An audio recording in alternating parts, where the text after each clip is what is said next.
Ladies and gentlemen, this Red Gaming Tentacom video, we're going to be doing a jargon buster of sorts, and it's for those who are wishing a little bit more information or understanding on common technical terms. Now, if you're an advanced user, you're probably going to find your mileage is limited from this, but regardless, you might find something of help and use. So what I have done is also do this in an article as well, which I'd encourage you to check out if you want more information of this, because there's quite a few things that I'm going to be going through, so some of it I'm going to kind of skip over. Plus as well, I've linked in the article extra bits and pieces that you can check out for more pertinent information. And the idea behind this, as I mentioned, is just to somewhat go over everything that we usually discuss and basically to give you a basic understanding of, say, what an APU is or a CPU and the difference between them, and so on with all the rest of the technical specs. It's possible in the future I'll do a follow-up for this, because there's no way that I could cover everything, but I think I've covered quite a few of the big ones. Anyway, enough of this, let's get on with the show. So first of all, CPU, also known as Central Processing Unit. It's basically the main brain of the CPU, and it's basically responsible for fetching instructions and processing them. It's, I suppose you could say, in its simplest and purest form, is a super powerful calculator.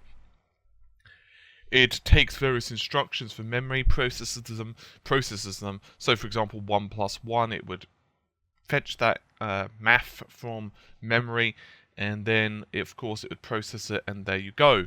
Now, you've got to remember that processors do operate in binary, which is 1s and 0s, but the exact workings of that go slightly out of the remit of this particular basic understanding. So you can Google it yourself if you want a bit more information, but suffice to say, processors generally come in a couple of different flavors: RISC versus CISC. RISC is reduced instruction set computing, and CISC is complex instruction set computing. These are basically different baked-in instructions on the CPU itself, and a lot of the time consoles, particularly legacy-based consoles like the Xbox 360, were using PowerPC, which was RISC, versus traditional x86, which is CISC, which the PS4 does.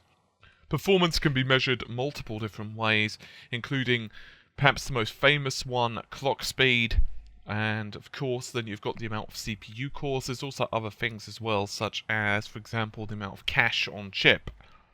Next one, random access memory, also known as RAM, or a lot of people just call this memory, but memory is a bit of a generic term.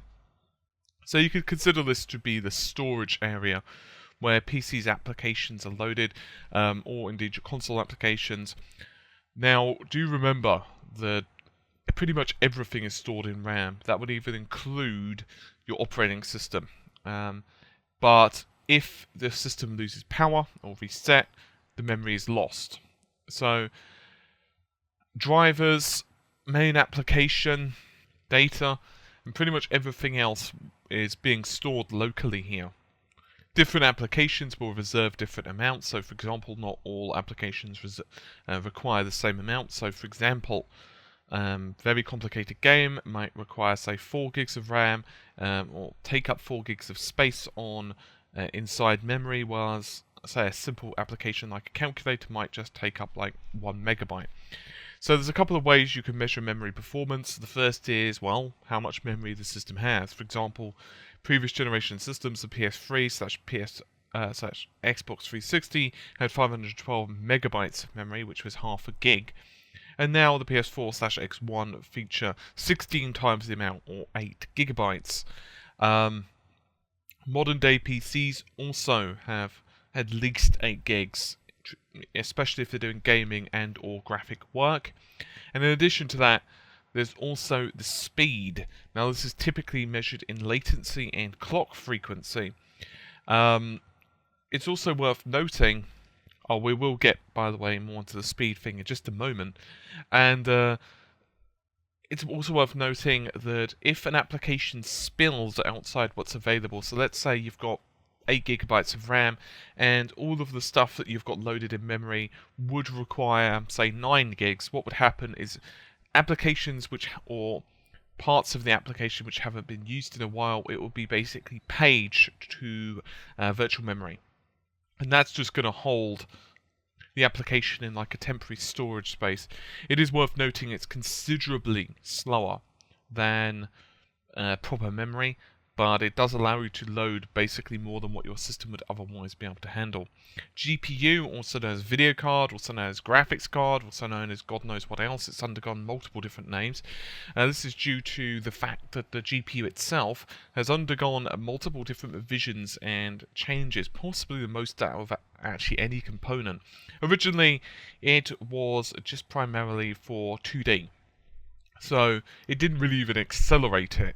It basically just drew it on screen. It basically just took the instructions from the CPU, which CPU did most of the processing, and it simply turned it into a signal that your monitor could understand. Then came the age of 2D acceleration, then came the age of basic 3D acceleration. This would primarily be things such as textures, which it would handle. Then we started to get triangle lighting setup, also known as hardware TNL, which was introduced by the GeForce range of graphics cards. And then finally now we're also starting to get into GPU, which is graphics processing unit, which basically is the latest iteration, if you will. So these are the ones we're going to be focused on. They could be measured in performance in multiple different factors, including shader count. These are basically multiple little tiny processors on the GPU. Some people call them arithmetic logic units, or ALU. And they will process different pieces of data that you send to them. They can handle just graphic stuff, but they can also handle much more. That's why graphics cards for bit mining are becoming quite popular. Typically, a CPU will send a job over to the GPU for it to process, and then it will then process that, and all data, of course, will be stored generally locally into the graphics card memory, assuming it's large enough to fit the all the assets, and including the resolution that you're looking for.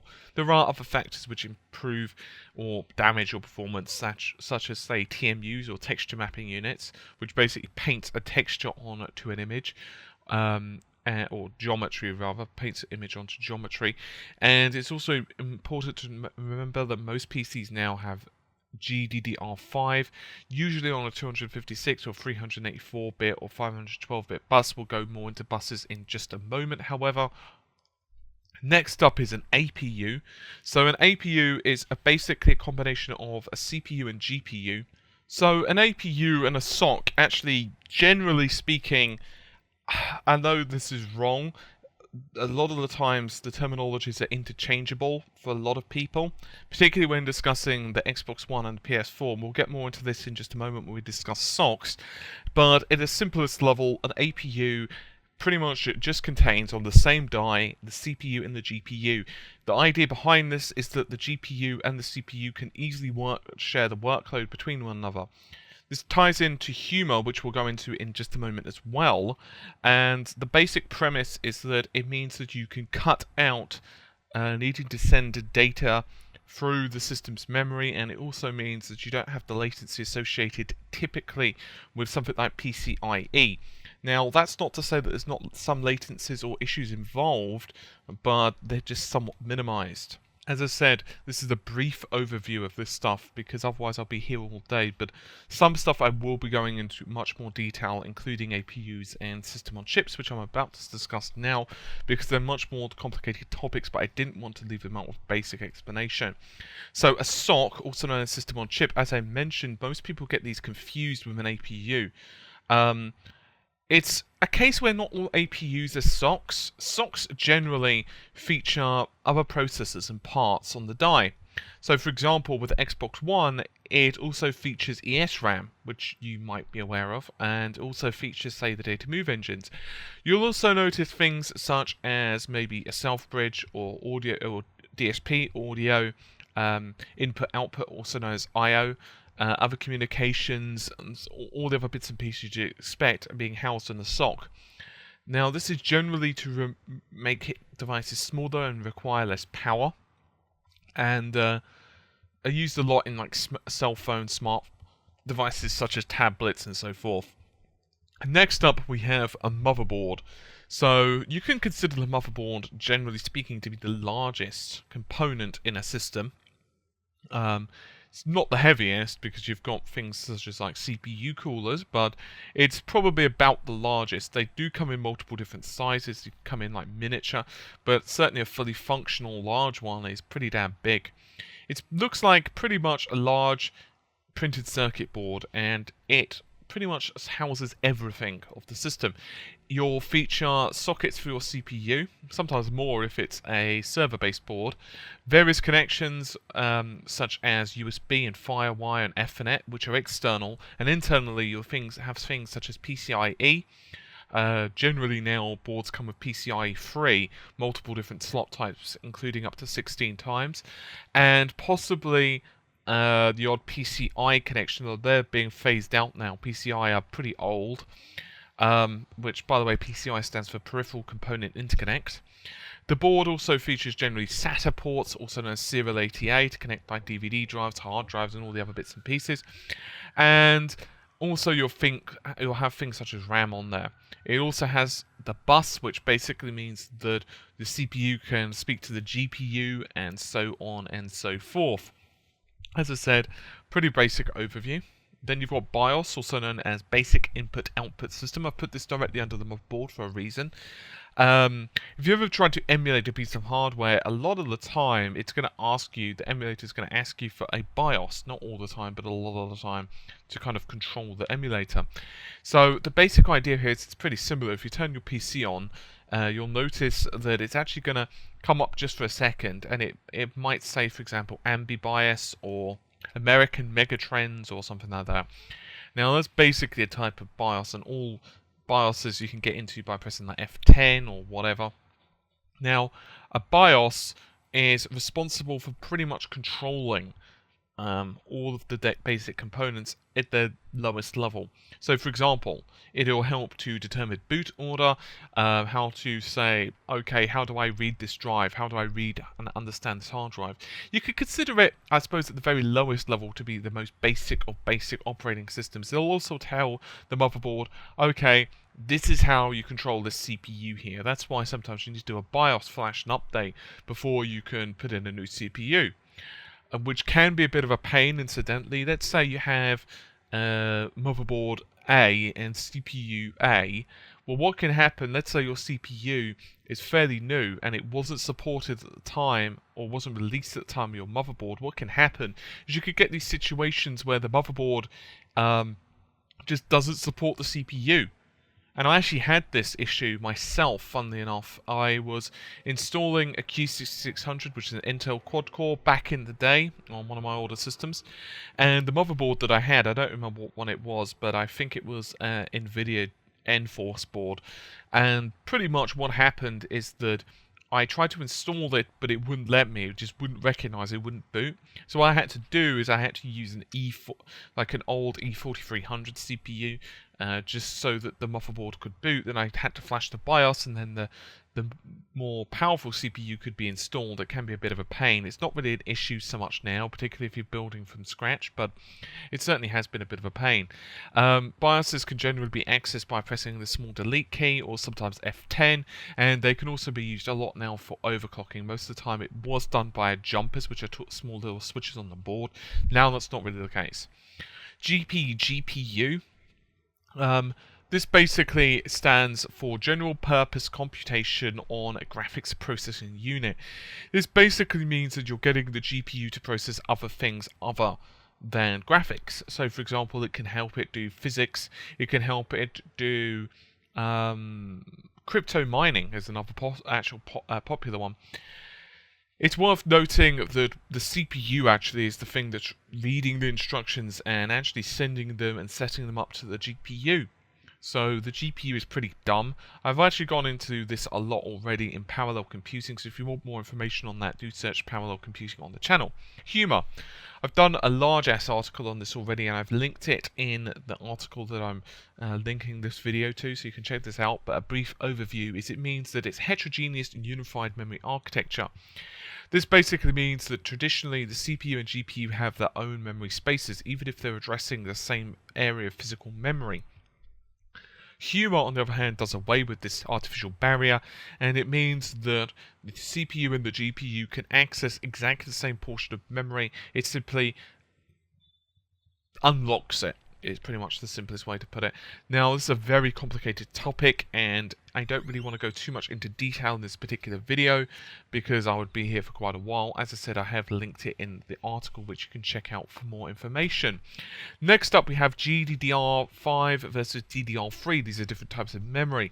The primary difference between these are primary latency and speed. Now, it's quite a large topic as well, and I've already done a link to this in a previous article where you can check out a lot more information. It's just worth noting that the primary difference is just the megahertz that they operate at.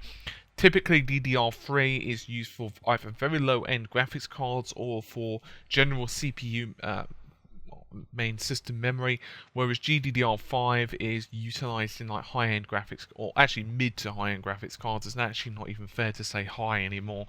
Even the kind of lower mid-range using GDDR5, they're just doing it on a much lower bus. ESRAM, discussed this quite a lot already. I have got an article linked in this you can check out for more information, but I'm going to give a brief overview. It's basically a small area of memory, 32 megabytes to be exact, on the SoC of the Xbox One, and its purpose is to act as a super fast amount of memory to make up for the slow-ass DDR3 that the Xbox One would otherwise have to rely upon. Now, with a PC, you've got a large amount of frame buffer memory on the video card, which all graphics assets typically fit into. On the other hand, for the Xbox One, it doesn't have this memory. So, because of the unified approach, it provides 204 gigabytes per second of memory bandwidth, and so you don't really have a speed issue. It's primarily just the amount of memory that's causing contention. There are ways around this. For example, Crytek, Rise of Son of Rome are using a type of tiled rendering, but as I said, I've done more information on that in another article, so you can just check out the link. Memory bandwidth, this one's pretty simple. It can mean multiple things in PC terms. It can mean even bandwidth can actually even mean things such as internet connection speed or the speed of your SATA bus. In other words, the speed that can interconnect from the hard drive to your motherboard. In this case, we're talking about memory bandwidth, though, how fast memory is and how fast data can be written in and out of your system. For all intents and purposes, memory bandwidth is calculated by the width, also known as the bus. You could consider this to be like lanes on a highway. So in other words, the wider the bus, the more cars can travel down the highway at once, right? So if you've got, for example, a really crappy example, a one-lane highway, you can't really fit many cars down it simultaneously. One could go behind the other, behind the other, behind the other, but they can't go simultaneously at the same speed. On the other hand, if you've got like a four-lane highway, obviously you can have four down exactly the same type of area. You get the idea. On the other hand, the actual frequency you could consider more to be the speed limit of the highway.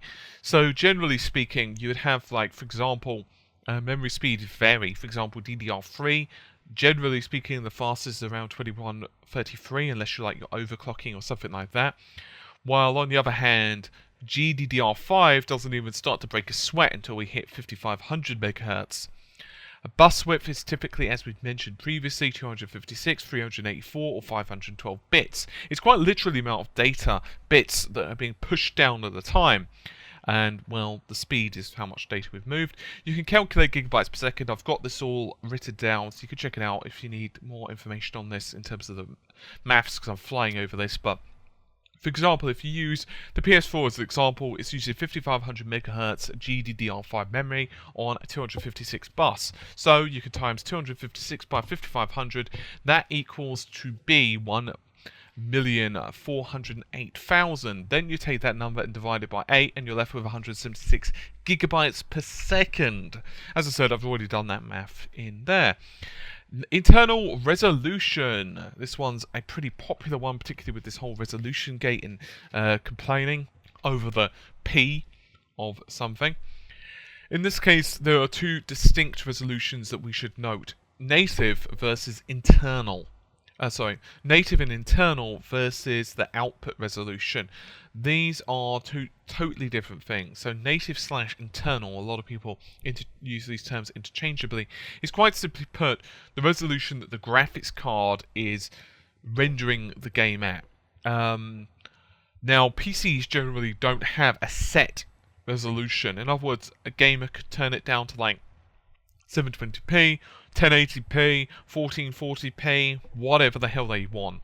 On the other hand, consoles generally do have a set resolution, which is being controlled by the developers. So they'll set it internally to render at like 1080p, or they'll set it internally to render at like 720p, and so on and so on.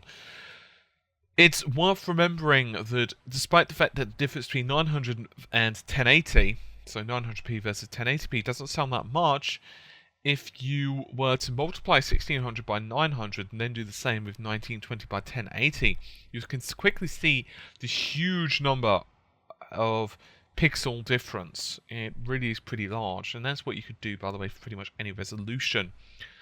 I've also linked more on if you want more information on that. So next we've got pretty much the last couple we're coming up to. HDD or SSDs. So these are now, generally speaking, used on SATA 2s or SATA 3s, which, as I've mentioned earlier, are the connection, as opposed to EIDE, also known as PATA in the more modern terminology. So HDDs are basically magnetic disks which spin at different speeds, also known as RPM or revolutions per minute, and HDDs vary hugely in size. Typically they'll be at least 500 gigabytes, but you can actually get them over 2 terabytes or even larger now. They are much slower than SSDs, but make up for it in sheer size. PS4/Xbox One uses 500 gigabyte drives, but a lot of their space is reserved for the OS, which sucks in my personal opinion. I feel that it should have used larger hard drives, but there you have it. It's worth noting that you can use SSDs on them, but you're not going to get quite as much of a performance difference as if you were to use it on, say, a Windows-based PC. SSDs are solid-state drives, and you could basically think of them as like a large-ass memory stick where you fit all the things. If you've never used an SSD on your PC and you've got a reasonable PC, buy an SSD, and my goodness, boot times are insane. You can actually get a fully functional Windows install booting in like 15 to 20 seconds, obviously depending on the rest of the specs of your system. It's a thing of beauty, my friends. It's beautiful. It will make you cry as if you've just heard Ode to Joy for the first time. Possibly not that much, but you'll be a happy camper. Next, cache. So cache me if you can. It's an area of superfast memory which is located either on the CPU or GPU. There are sometimes caches on other things, for example some audio cards, but we're focused on CPU for this particular example. And there are different multiple ways it can be implemented. You can have separate, which is per core. So for example, let's say you've got a 4-core CPU, and let's say each of those has 2 megabytes each. That would give you 8 megabytes. So what this would be is that each would be separate. So cache on core 1 would be separate from core 2. So the core 2 can't use core 1's cache. Pretty simple. There's also what is known as more of a general cache. So this means that it's like a general cache where core 1, core 2, core 3, core 4, actually technically it should be core 0, core 1, core 2, core 3, but whatever. They're all using the same amount of memory. So this means that let's say that core 1 and 2 and 3 don't require that much cache. Let's say they only require 512 KB. So that's not much, you know, otherwise you've got a lot of memory that's simply going to waste with the other cores. But in this case, in unified cache, it's quite simple. You have this situation where the other cores can simply take up the slack. So caches are very small in comparison to main system memory. So for example, as I said, you might get 8 megabytes on a high-end CPU versus 8 gigabytes of main system memory. But it's a lot faster and it's only used really for the most common instructions. It is worth noting that there are multiple cache levels a lot of the time. The lower level cache, let's say number 1, would be much faster than, say, a higher level cache, which, say, would be level 3. The difference is, however, is it's smaller. So, smaller, faster, bigger, slower. Pretty simple. In case of the PS4/Xbox One, they've got 4-core module. They've got 4 cores per 2 modules, so there's 2 modules, each sporting 4 cores. And it's worth noting that for the PS4 in particular, but I'd imagine it'd be the same for the Xbox One. Let's say that there's a core on the Xbox One's module 1. So let's actually not say that. Let's say core 0 on module 1 wants to access a piece of data that's being held in the cache of the second CPU module. Well, what would happen then is you'd basically get like a cross-cache write or read, and it could be really slow. I know that might sound really complicated, but it's because I'm flying over this pretty quickly, because I don't want to make this like a 55-minute video. But if you want more information on that, I have linked it in the article. And I think that's about it. There are some things that I'd like to discuss, like frame rate, because I think a lot of people get confused on exactly how frame rate works, but I felt it was out the scope of this article because I really wanted to show it off with a proper point of comparison. So that's about it. Anyway, it's bloody hot in England, and I've had to do this without any fans on, so I'm going to go before I melt. And hopefully you've enjoyed the video. I'll see you soon. Take care. Bye for now.